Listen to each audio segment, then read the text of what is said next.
welcome to the Wellness Movement. I am Julie, and welcome to Spanglish World and H.E.R Network on Zingo TV, channel 250 and 251.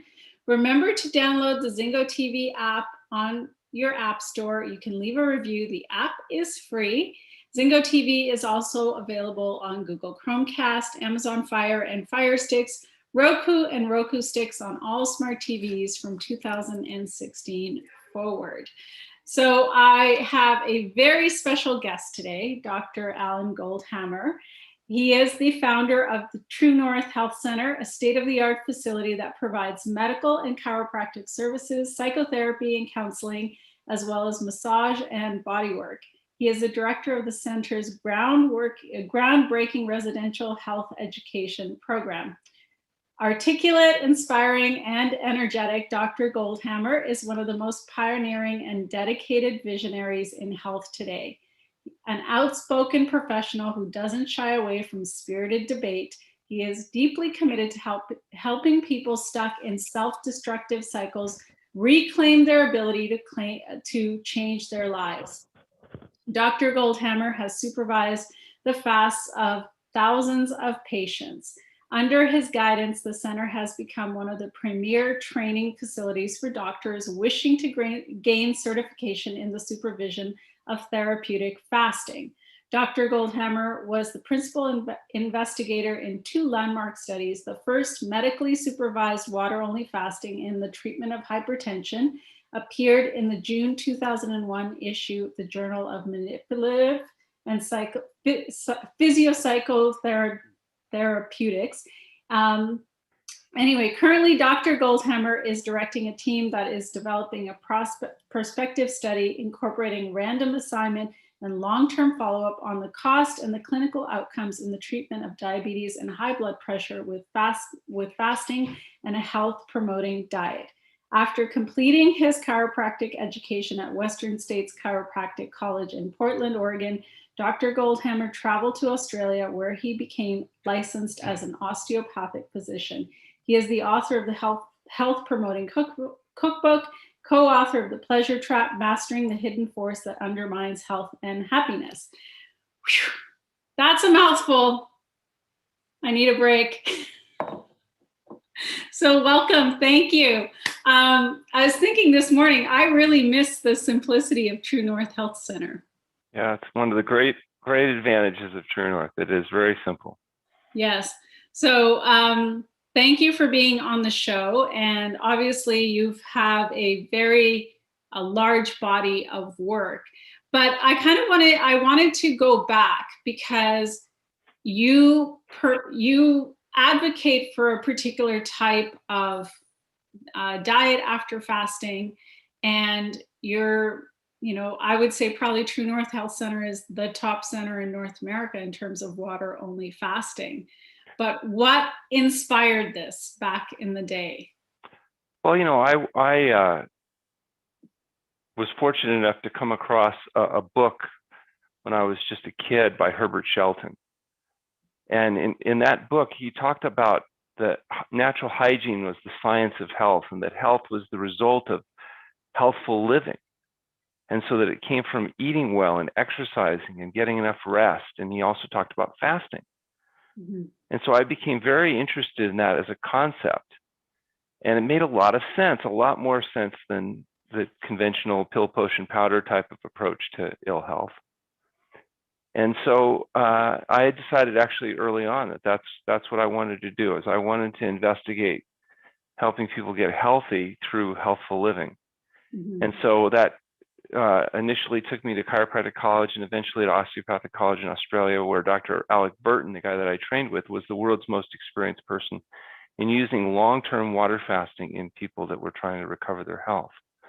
And what I saw there kind of blew my mind, because I saw something that I was told couldn't happen, and that was sick people getting well.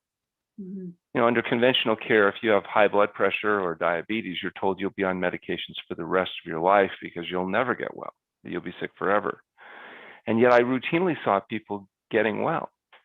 And so that flew in contrast to everything that I'd been trained and learned. And So we decided, my wife, Dr. Morano, and I decided when we came back to the United States, we would open up True North Health Center, and we did. And we've been doing it for 38 years. We've had 21,000 patients undergo fasting at True North Health in the past 38 years. Nice. And now, through our 501c3 nonprofit research foundation, the True North Health Foundation, we're able to conduct original research that investigates the role that fasting plays and how important a healthy diet is after fasting in order to sustain the results that we demonstrate during fasting. So how old were you when you started on this course of plant-based eating? Well, I decided to do an experiment when I was 16, and I decided I would do it for 50 years just to see, how it worked. And so that was 46 years ago. Right. So I still have another 4 years on the experiment to go. So I'm 62 now, and so far it seems to be working. So I think I'll probably continue. So of this experiment, what have you noticed? Well, just like they said, health seems to result from healthful living. Mm-hmm. So, I notice in my patients, I'm getting patients now that are 30, 35-year follow-ups. And we keep hearing the same story. They keep doing well. Everybody around them is sick and suffering. Yeah. My mother, when she turned 92, she realized she'd outlived all 50 of her lifelong friends. All of them were dead. She was, 90 years old and socially alone. And she said, Alan, you have to warn your patients if they're going to do this diet. Make younger friends. And she said much younger, not just a little younger, because even her friends that were 10 years younger were still too old to actually engage with. So right. I warn people, if they're going to do this, seriously, if they're going to adopt a whole plant food SOS-free diet, they need to either find some healthy friends or make some younger friends so they don't risk being alone when they get older. Mm-hmm. So, I mean, what was it like back then? Because that's way ahead. Because now obviously being plant-based is very trendy, but back then. Well, it was pretty radical. Back then, when I first became a chiropractor, it was unethical for a medical doctor to refer a patient to a chiropractor or accept a referral from a chiropractor. Mm-hmm. My training in osteopathy really didn't change things too much in that regard. That the idea of manipulative therapy and manual therapies and the diet and nutrition were considered kind of outrageous. In fact, even 15 years ago, the California Board of Medical Quality Assurance issued an opinion suggesting that recommending fasting to a patient constituted such a gross violation of the standard of medical practice that it rose to the level of criminal negligence. Mm-hmm. I was actually the first person in my family that needed the services of a criminal defense attorney. My father, he was so proud. But now we've gone from being criminal quacks to cutting edge researchers because fasting's gained a little bit of notoriety. But I would like to say, I think we still have a ways to go because we just got a rejection from a medical journal on an article we submitted. We used our DEXA scanner to do a whole body composition analysis of 3 healthy patients that underwent 2 weeks of fasting. So we wanted to show what changes happened in the body in healthy people as well as in sick people. Mm-hmm. And we submitted this paper to a large nephrology journal. And the editor rejected the article. And he said, although the article was well written, he said the idea of fasting people for 2 weeks on water only was the most egregious violation of human safety standards that he'd ever heard of. He couldn't believe a human subjects committee would approve such a adventure. He said he hoped that the victims of this abuse did not suffer permanent damage as a consequence of this action. Wow. Now, interestingly enough, we resubmitted that article to a different journal, and it was accepted for publication. It'll be coming out in the literature next month. So nice. Obviously, there's still some people that are a little bit ignorant about the safety and efficacy of fasting. So we still have a little bit more education to do, but it is definitely getting better. Wow. And now there are medical schools, including Texas A&M, where their students can rotate at True North Health as part of their training. We're conducting a study that we've just finished, actually. The last subject has just been enrolled in a study we're doing with the Mayo Clinic on the treatment of high blood pressure with fasting. And in fact, we'll be doing another study next year that'll be a phase 3 clinical trial with long-term follow-up, prospective random assignment to condition study looking at the effect of what we do on treating the leading contributing cause of death and disability, which is high blood pressure. Mm-hmm, mm-hmm. So what Well, I mean, just for the record, I was one of your patients who did a 2-week water only fast, and it appears that I am alive and kicking. I'm glad you survived. I survived. Actually, you know what? I got to day 14 and I was like, I could have kept going. Sure. I The hardest part is really the first few days, as you notice, adapting to the fast, adjusting to the fast. Once you're in the fast, it can be a relatively calm process. Yeah, I mean, I found that I couldn't work as much. Mm-hmm. I was overly ambitious when I packed my suitcase for True North, and I brought more work with me. And I realized a few days in that that was not going to happen. Well, fasting is about resting, and so it's good to Yeah. rest when you fast. Well, when you're someone like me and you've got all these projects on the go, I'm sure you can appreciate, as someone who has a lot of things on the go, that the idea of just taking a break for such an extended period seemed kind of crazy, but it was actually really, really great. And yeah, like I also followed your advice, because prior to I didn't just land on the doorstep of True North and go, hey, take me. This was all well orchestrated. And Yes. so you had advised on making certain dietary adjustments to make sure that the fast was not as difficult. Now, of course, I'm already plant-based. I already ate sugar-free at that time. And so it was just like adjusting and making sure that I didn't have any salt or oil in the diet or caffeine. And so Yeah. that's easy. Caffeine may be one of the most difficult adjustments for people because many people are addicted to this highly addictive nervous system stimulant. Mm-hmm. And withdrawal of caffeine can cause severe drug withdrawal symptoms of headache. And so we try to get people off their caffeine before fasting so that they don't have to adapt to fasting at the same time they're dealing with their drug addiction. So, it really helps to do that ahead of time. And if it's a person like you where they've already been eating and living healthfully, obviously you have much less accumulated toxicity than you would if you were been on a greasy, slimy, fatty, dead, decaying flesh, highly processed food diet for years. Yeah. I've been off the dead animals since 2004. Yeah. So that makes a huge difference. But I also think it's healthy people that use fasting that perhaps get the most benefit of all. It's true that sick people can recover their health, and people that are addicted to things can break that cycle, and people that have blood pressure or diabetes or tumors can get improvement. But healthy people that use fasting preventatively, I think ultimately may be proven to get some of the most beneficial effect of all, and that's to slow the aging process, to some degree reverse that process, and avoid the problems rather than have to wait to treat them. Yeah. I mean, it's interesting, actually. I just did blood work last week. I'm going to be meeting with Dr. Varesh to go over it. So I just did blood work, my follow-up blood work last week. So it'll be curious to see where my numbers are at. Yes.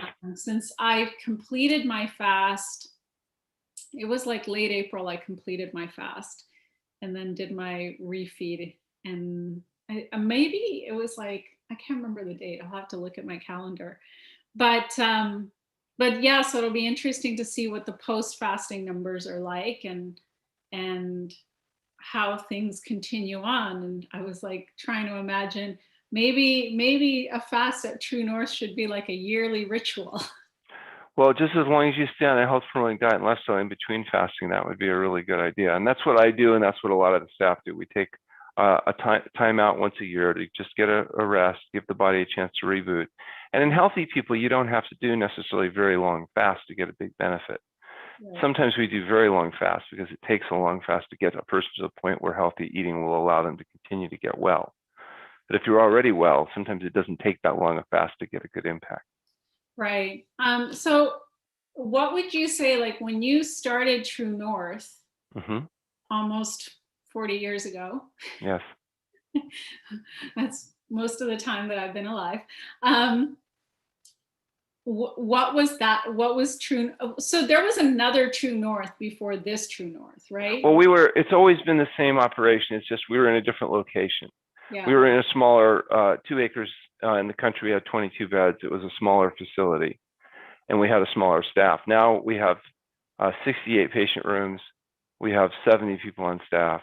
We have, a city block of buildings, and, it's a much bigger operation. We have a research facility. We've got a commercial kitchen. We've got, you know, a lot of things going on. We've got a dozen doctors that are make up the you know, staff, and we have all of their practices as well as the inpatient operation. So, you know, things have changed. The biggest change I was told by the staff, though, is we went from having 5 bathrooms to 50 bathrooms, and we went from having 1 TV to having 68 TVs. So those are the biggest differences. Yeah, well, it took me a couple days to figure out the TV. I have a feeling that my Netflix account is still logged in there. So hopefully somebody's benefiting from my Netflix access. But I also wanted to know, like, did you, when you and your wife started this operation, did you envision that it was going to get this big? Yeah, we did. It just didn't think it would take this long to get this big. We had a lot of distractions, particularly dealing with you know, government intervention issues in terms of allowing us to expand and operate and all that kind of stuff. Because remember, back then, what we did was considered pretty radical, and it just made, you know, people real nervous. And the idea that people could fast for extended periods of time, you know, made some people think, you know, Jim Jones type, you know, activities. So it just sounded kind of extreme. At one point, we had a police officer that came, and he said he wanted to interview one of our patients because they had had a complaint. And I said, what was the complaint? And he said, well, the relatives called and said that the patient was being held against their will by religious cultists and being starved to death so they could go to be with Jesus. And I assured the police officer that they were there voluntarily and they weren't going to be going to be with Jesus or anybody else. But he insisted on, you know, interviewing the patient. And I said, well, first, could I offer you a nice tall cup of Kool-Aid? And apparently that was considered politically incorrect and socially inappropriate at the time. And so they told me I can't talk to the authorities anymore. But anyway, I thought it was an obvious joke. I mean, Kool-Aid's full of sugar. We're not serving anything like that at True North Health. You know, people have no sense of humor, I guess. So actually, this is an interesting point because salt, as somebody who has been plant-based for a long time, yes, I'm very anti-sugar. Mm. And for many reasons, I'm anti-sugar. Okay. And one of the things that I find very disappointing is, you're probably not on Instagram as much as I am, but there is left, right, and center people promoting it seems to be that as long as it's vegan, it's healthy. And well, remember, most vegans are not health conscious. Most vegans are vegans for moral, ethical, and spiritual reasons. They want to save the planet because they realize that eating animal foods and animal husbandry is responsible for more methane and global warming issues than perhaps the internal combustion engine. They realize that our animal husbandry issues allow us to continue to breed viruses that can make humans vulnerable on occasion. They understand that the moral and ethical issues of taking sentient creatures and torturing them all their life and then killing them and eating them may not be such a good thing. So these moral, ethical, spiritual, environmental motivations are the dominant motivations for most vegans. mm-hmm. There's also another aspect of veganism, which is that it helps you be healthy, mm-hmm. not just the planet and the animals and everything, but you yourself.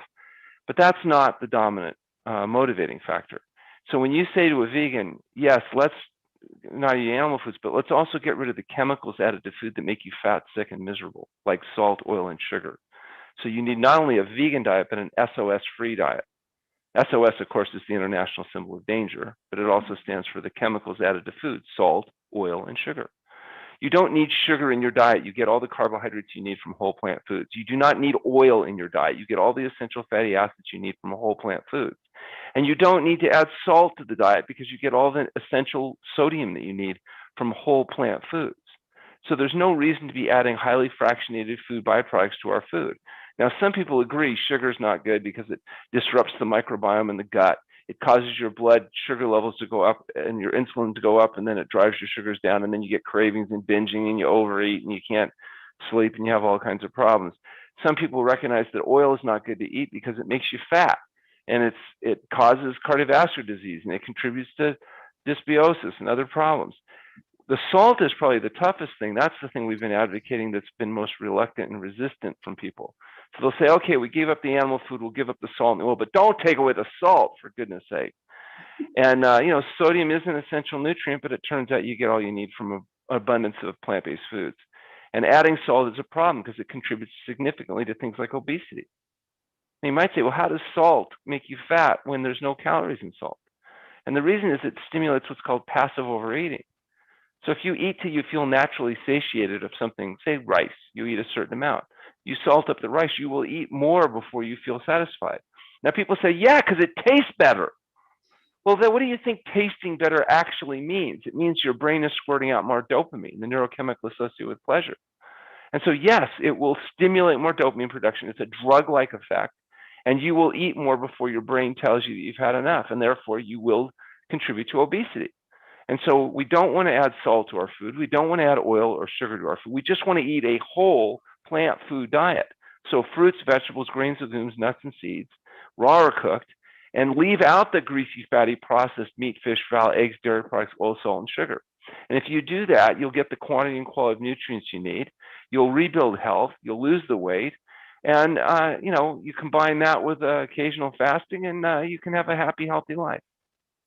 So what in your work, what made, because there's a lot of plant-based doctors out there, right? There's a lot of plant-based doctors. I've seen you. There's a lot of doctors that recommend avoiding animal foods, yes. Yeah. But they don't necessarily go to eliminating salt, oil, and sugar. That's correct. Some eliminate oil. Yeah. Some eliminate sugar. Some eliminate salt. Some eliminate salt and sugar, but not oil. Some eliminate oil and salt, but not. Some, like us, just tell the truth, which is if you want to lose the weight and regain your health, the best way to do it is to adopt an exclusively whole plant food diet, get moderate exercise and plenty of sleep. Mm-hmm. And if you're not getting there quick enough, you can use long-term fasting. And everybody should use short-term fasting. They should fast between 12 and 16 hours every day. Mm-hmm. You should avoid eating 3 hours before you go to sleep. And if you do that, the tendency to overeat is reduced. Your digestive system gets a chance to recover. You'll sleep better. So everybody fasts 12 to 16 hours every day, and maybe occasionally a longer fast in a controlled setting. And everybody gets appropriate diet, sleep, and exercise. If you do that, you win. Yeah.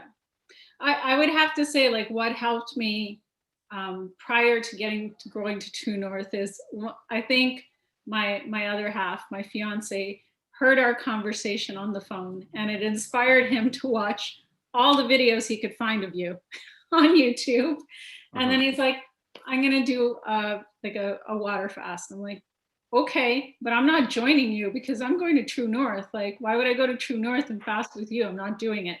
But he got off that water fast. He did like a 5-day.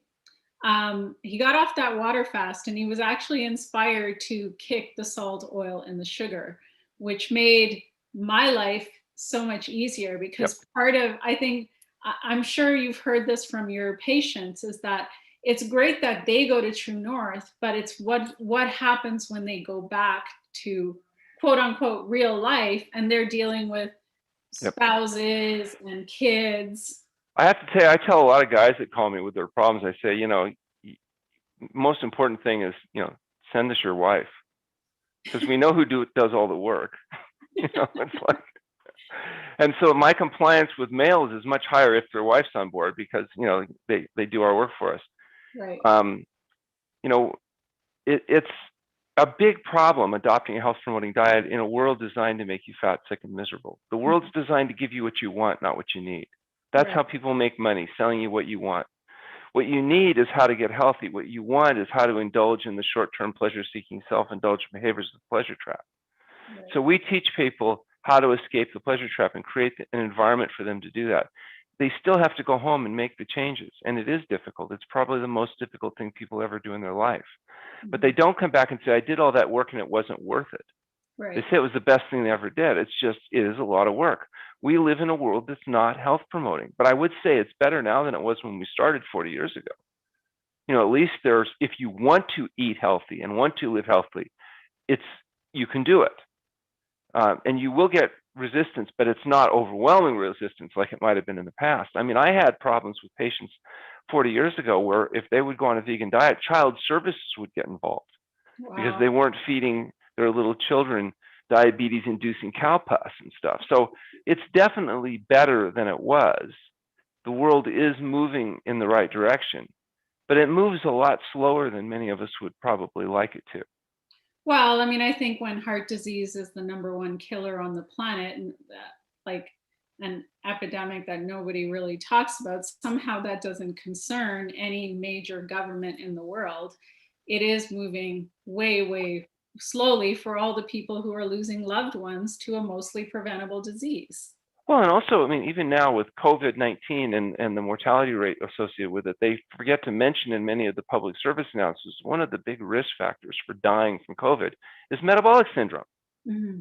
And so maybe we should, all these things, since we're going to be living with, we have always lived with, and we will continue to live with various nasty organisms that would like to turn us into supper. Why don't we get healthy enough so that we have a better chance of resisting these issues? Mm-hmm. And that's all true no matter what you want to do with masking or vaccinations or whatever it is, the health practices. Getting healthy yourself is still a very important consideration, regardless of whatever other, hygiene habits and medical treatment habits you choose to adopt or not. You definitely want to get healthy, but I don't see that being the focus of people's Well, attention. In fact, during COVID, significant weight gain was the rule, not the exception, as people indulged in highly processed food and increased alcohol consumption. Well, actually, we were in California and we happened to fly back the week before the province of Ontario went to lockdown. We're still sort of in a semi-lockdown state. So I do not listen to the news. I find that it's not good for my health, so I don't listen to it. But my fiance does, and the day before we went on a big shopping, like picking up groceries and stuff, he like turned to me and he said, "I think we got to go stock up." And I said, "Oh, all right." He's like, "This thing is serious." I'm like, "Okay, all right." So we went to Costco because they have a lot of organic produce, Yes. right? Do you know they're the largest seller of organic produce in the world? Yeah, yeah. And so we went there to stock up on organic frozen berries and frozen broccoli, whatever the heck we could find. We went to stock up, and the lineup in Costco was to the end of the store. It was massive. So he said, "Stand in line. He ran around the store and got what we needed. And I'm looking at the carts around me, and there's just processed garbage. There is not a fresh piece of food to be found. There is no strawberries. There is no veggie to be found. And I'm looking at the people, and put three of me together, and that's the size of everybody around me. And I'm thinking to myself, you don't need to worry about a virus. You need to worry about your eating habits. That's the shit that's really going to kill you.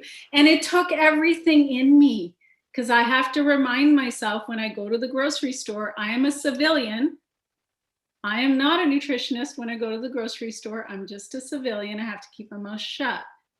But it was so perplexing. And then we went to a different store and noticed that the liquor store lineup was around the block. So and to this day, over a year and a half into this thing, I haven't heard any public health official talk about getting people healthy. Now that's blaming the victim. If you talk about being overweight as a problem or whatever, that's considered blaming the victim. So it's considered politically incorrect to tell the truth about what it is that's making people vulnerable. At least the things that you can do something about. Right. Well, I call it taking personal responsibility, but What a radical idea. that's crazy. It's crazy talk right there. So I want to know, with this water fasting, obviously you've had thousands of people walk through the doors of True North. Yes. When I was there was a patient that I thought was pretty standout in terms of her transformation. She did a talk, I think, on one of the last days that I was there, and the room was packed. But like, what are some of the highlights in terms of the transformations you've seen over the years? Well, we have hundreds of highlights. In fact, we've published a number of these in the peer-reviewed scientific literature. On the reversal of lymphoma cancer, we published an article in the British Medical Journal, and with long-term follow-up. In fact, I have a patient here right now that's just finishing a 40-day fast that we're managing with the same condition. And we've treated hundreds of patients with hypertension. We have a study, 174 consecutive patients with high blood pressure, and 174 people lowered their pressure enough to eliminate the need for medication. So, we have the largest effects ever shown in treating high blood pressure in humans. It's the most effective treatment that's been shown. We treat diabetics, a significant percentage of which are able to achieve normal blood sugar without medication. And we treat autoimmune diseases where they're told nothing can be done, whether rheumatoid arthritis, ulcerative colitis, ankylosing spondylitis, psoriasis, eczema, asthma. These conditions, we see these every day reversing at True North Health. I mean, it's the rule, not the exception. We've really only tried to take people we expect to have good outcomes. And, we've tried to create an environment that they can do that safely. And then we encourage them to adopt whole plant food diets so they can sustain those results. And for people that want to read about this, they can go to our website. We have a website for our foundation called fasting.org. And all of our research and studies are listed on that site, and it's all freely available. They can go to the True North Health Roku channel, or they can go to our website at healthpromoting.com, and all of our videos and lectures are freely available. They can log on and watch it, and a lot of our navigator stories, all of them have been well documented, and they're available to see. I don't think there's any question. This works. The question is it practical for people? Are they really willing to change their diet? Are they really willing to do exercise and get enough sleep? And for most people, I'd say probably not. They don't want to do that. But for those that do want to do it, they need to know that there is a clear path for their success. And for people that are sick and willing to do what it takes to get well, they should have the ability to have the choice to decide or not decide. But right now, a lot of times they go to their doctor, they won't even be told about their options with diet or lifestyle, or certainly fasting. Yeah. They don't know that they can overcome their blood pressure and get off the drugs that are causing their chronic cough, fatigue, impotence, and premature death. It's not even in their, they're told nothing can be done. They'll be sick forever. That's the routine medical treatment. Yeah. So don't you think like the change there's multiple changes that have to happen, but obviously not a lot of doctors understand that these chronic illnesses can be reversed. Well, some doctors are learning. I know I just did a podcast that was viewed by 1,200 doctors for continuing education. And so some of these doctors that are getting interested in getting people well, like functional medicine docs and the plantician groups and some of these doctors' organizations, there are doctors that are recognizing that the conventional pill, potion, powder way may not be the best or the only way to go. And so we are getting a chance to share our experience with those. And for doctors that want to do something worthwhile with their life and go to heaven instead of hell, they can come to True North Health Center and participate in our residency and internship programs, where the doctors, we provide them room and board and training. There's no fees or costs to the doctors. And we'll teach them how to use diet and lifestyle and fasting to actually get people well. And for some reason, there are some doctors that really like that. They like the idea of people actually getting well. And so they'll come and train with us. And some of them are going out and opening up facilities now. And it's really rewarding to see that we've been able to get some of them to actually apply these principles. And so soon there may be more doctors available that can help you get well. Yeah, I actually asked one of the residents there who was checking up on me while I was staying there. I asked him, I said, hey, how many hours of nutrition training did you get in med school? And he said 20 hours. And even that mostly has to do with IV nutrition and other types of things, not like what you're thinking about as nutrition. Yeah, and I kind of found it entertaining because I frequently get questioned about my training, and I'm like, you have no idea how much studying I've done for nutrition and how many exams I've written and how I have to keep up with continuing education and to like the body that gives me my certification. So it's not like I just rolled out of bed and started doing this. But yet medical doctors who get very little training in nutrition, they're revered. Like I get people saying, oh yeah, I'm going to ask my doctor about that. And actually today, case in point, I had somebody that I'd been talking to, she's finally switched to she says it's a vegan diet. So I thought I would check up on her. And I said, I'm just curious, like, what exactly are you doing and what made this change happen? And she said she had a heart attack scare. She went to the hospital and thankfully she was okay. but very, very high blood pressure. So immediately she stopped taking animal products. She went to see her MD, and her MD said, dairy's probably okay. And I said, no, dairy's not okay. Like, ditch the dairy big time. And she said, well, because I'm familiar with your work, I knew that I had to get off dairy. And I said, okay, awesome. And I said, avoid those vegan processed foods while you're at it, like whole plant foods. Yeah. And but 93% of calories consumed by people in industrialized country are either animal foods or highly processed fractionated food byproducts. So there's only 7% of calories that come from fruits and vegetables, and a third of that is potatoes, served mostly as French fries or potato chips. Right now, fruits and vegetables are the decoration on the plate. They don't even make a statistically significant percentage of the calories of most people.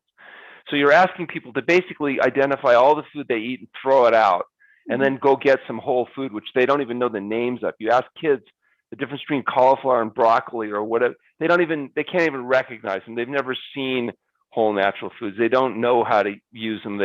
Most people going in the grocery store, half the food on the shelf, in the produce department, they can't identify even what it is, let alone how they'd use it. But we don't understand why our kids are getting so big and having so many problems, why diabetes has become epidemic. We have a huge problem that's fulminating right now in our youth because their habits are so bad that even if they try to make a change, we're still going to see cascading avalanche of debility that's going to hit us. And arguing about if it should be a one-payer, a two-payer, a six-payer system is a joke, because no matter what kind of system you put into place, it's going to get crushed unless we start doing more health promotion. And that means getting people eating properly, exercising, and sleeping properly. If you don't do those fundamental things, compromised health is the inevitable consequence. Right. So I have like a hypothetical question. If you were in charge of changing the American food system, what would you do? Well, I think we have to start with the fundamental education of people at the grassroots level.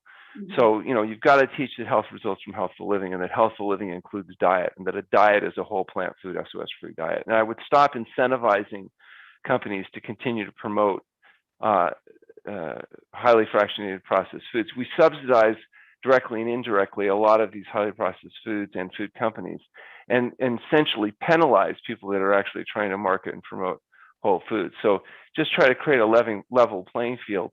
High fructose corn syrup, for example, is a form of sugar that was introduced around 1984, 86, somewhere about that time. Since then, it's been interesting. If you look at the percentage of calories of food that comes from sugar, it's as much as 150 pounds a year per person coming from refined carbohydrates. And the obesity trends have gone along with it, to the point where 60% of people, 2/3 of people, are now overweight or obese. If you're not overweight, you're actually abnormal now. Essentially, we're creating this absolutely massive problem that will come home to roost as people reach their older years. And you're starting to see hints of it now, where you get a viral infection and you die, okay, rather than be able to recover. And one of those differences is the cumulative use and abuse that's occurred in our elderlies as they've gone through 20 years of eating highly processed foods. And so the immune system's capacity and resilience becomes compromised. Right. Yeah. I mean, I also want to say that this isn't about, because like weight is always a big thing. People get sensitive, right? And so it's not about being a certain size. It really is about having a healthy lifestyle. Yeah, it's not even the weight that's the main problem. It's the diet that allows you to accumulate the extra weight that's the problem. Think about it. As soon as you change your diet, the risk factors start going away. You don't have to lose all your weight to normalize your blood sugar levels or normalize your blood pressure. You can still have a lot of extra weight and still get healthy blood sugar and blood. Why? Because the weight is the byproduct of the diet. It's the bad diet that causes the diabetes, the high blood pressure, the increased cancer risk. The moment you change the diet, you start modifying your risk factors. So the weight's just a secondary byproduct. And some people are going to be bigger than others because they've got less sensitive satiety mechanisms. It's nothing to do with personality or anything. It's just genetics. So some people can eat and feel full even if they eat processed foods. Other people, if they eat processed foods, they're going to get huge because their brain's not going to shut them off. Those are biological differences amongst people. All people, though, if you put them on a whole plant food diet, they lose weight down to their optimum weight. what I've been amazed at is even patients that come in with tremendous emotional scar tissue and they've had terrible things happen, and they got all kinds of things that associated with their poor dietary choices. But once they get on a healthy diet, regardless of their emotional scar tissue, they start losing weight, and they lose weight at the same rate everybody else loses weight. Average weight losses are the same across the board, regardless of your issues. Now, it's true, if you carry a lot of psychological issues, it may be harder for you to make those changes because there's all kinds of psychological variables here, but it doesn't change the biology. So if you can figure out a way to make those changes, and you can support a person to make those changes, they will be successful in terms of weight loss and health improvement. Right. Yeah. Well, I mean, at True North, you also have therapy available for people who are dealing with those types of issues. Yeah. Well, a lot of people have a lot of issues because a lot of people are raised in less than health promoting and emotionally supportive environments. So it's not like shocking that people have issues. They have physical issues, they have psychological issues, they've got all kinds of issues. But it doesn't matter. All that matters is you try to find the support the person needs so that they can adopt a healthy diet, sleep, and exercise pattern. So what it takes for some people to be successful is tremendously more complicated than maybe for some other people that were more fortunate. Right. But it doesn't change what's needed. It just changes how hard it is to apply what's needed. Right. Yeah. And some people think because they've got psychological damage, they're damaged goods and they can't get healthy or happy. And that's a mistake.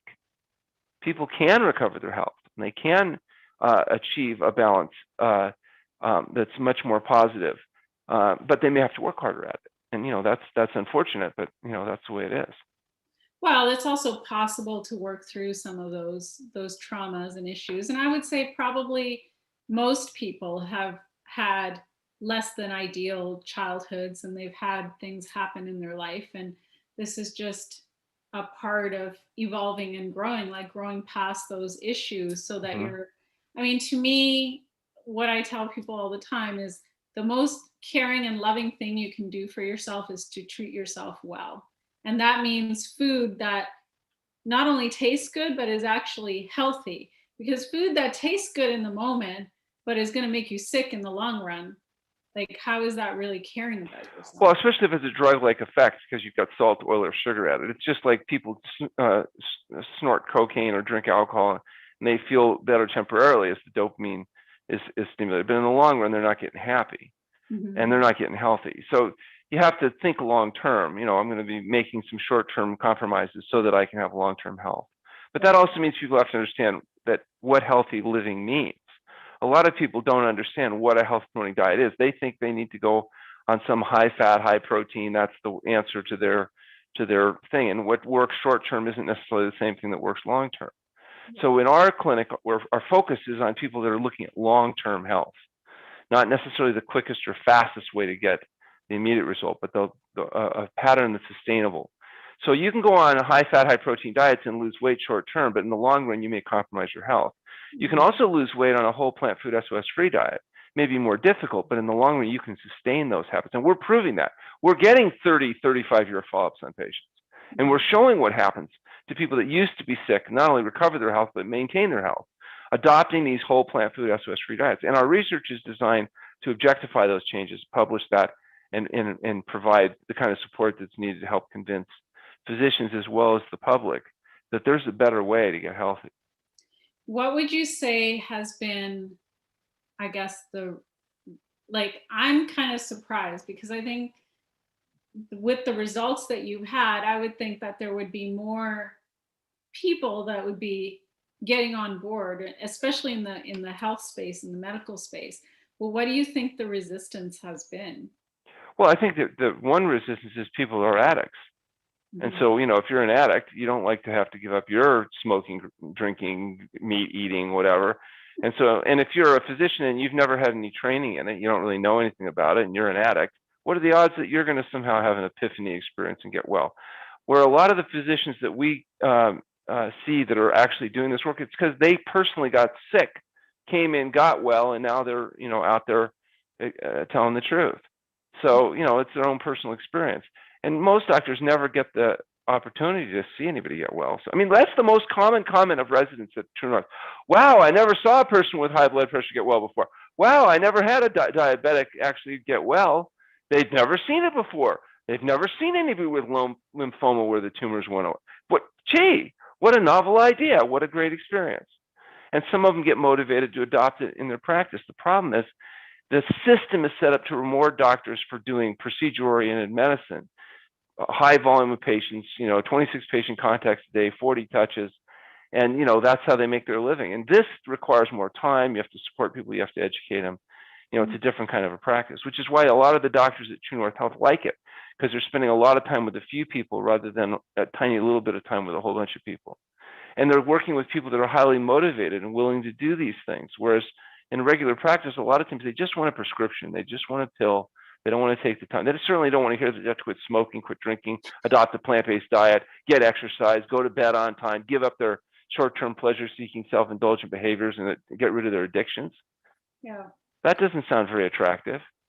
Well, I mean, I don't know. You live this lifestyle. I live this lifestyle. It's not terrible. It's well, once you do it, I think it's great. It's just getting through the transition can be challenging. That's why we have True North Health Center, where people can come and live it long enough to get well so they can feel it, and then they can decide if they want to implement these changes when they go home. I mean, honestly, it was an amazing experience, and I really the staff was amazing. I mean, the kitchen was amazing once I got to eat again. Yeah. That was fun. But it was a really, really supportive environment. But I have one final question. Sure. How do you find with people who are on the standard American diet that don't know anything about this, how do you find that they adjust to being at True North? Well, most people by the time they come to True North have been experimenting a little bit, honestly. Because how would they know about True North? We don't advertise. We're not in the phone book. I mean, somebody had to refer them. Right. So most of the people we see are either highly motivated, and the best motivation is pain, debility, and fear of death. So they have pain, they have problems. They don't want to die. They're willing to do anything, even eat well, to get well. Or they're healthy already, and they're coming to us just to fine-tune things, polish things up. They do a little fast. They want to, we're one of the few places that do long-term medically supervised fasting. And honestly, I think we work with a very small percentage of the population. They're highly motivated, self-selected, much more intelligent on average, and people that are a lot more aware about the importance that health plays in their life. They want to grow up and have a good life, but they also want to have a good death. They want to live until they reach their potential and go to sleep. They don't want to spend the last 10 years of their life unable to talk or move, lying in some nursing home bed, waiting for their kids to have to change their diapers. Yeah. I think that's the key piece is it's about being healthy now and being healthy well into your 80s, your 90s, and hopefully crossing that 100-year mark in good health and humor. And I've seen it of some of the plant-based doctors I've been following for a long time, where they're well into their late 80s and they're still kicking, still stringing together sentences, giving keynote speeches. And I look at that and they're active. I'm like, that's how I want to be in my 90s. I have a 15-year-old grandson who calls me his AO, and I found out it stands for Ancient One. I wouldn't say that you're ancient yet.